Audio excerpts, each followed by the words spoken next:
برا آدمی کسی کے لیے بھی اپنے دل میں عزت نہیں رکھتا، کیونکہ وہ ہر کسی کو اپنے جیسا ہی سمجھتا ہے۔ جلد بازی حماقت ہے اور یہ انسان کی بدترین کمزوری ہے۔ غصہ ہمیشہ بے وقوفی سے شروع ہوتا ہے اور شرمندگی پر ختم ہوتا ہے۔ ملازم سے راز کہنا اسے ملازم سے مالک بنا لینا ہے۔ انسان کی جتنی ہمت ہو اس کی اتنی ہی قدر قیمت ہوتی ہے۔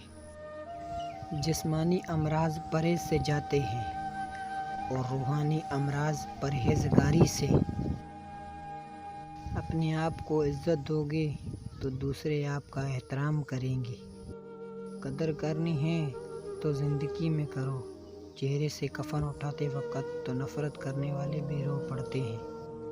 جو ناقابل برداشت ہو اسے برداشت کرنا حقیقی برداشت ہے۔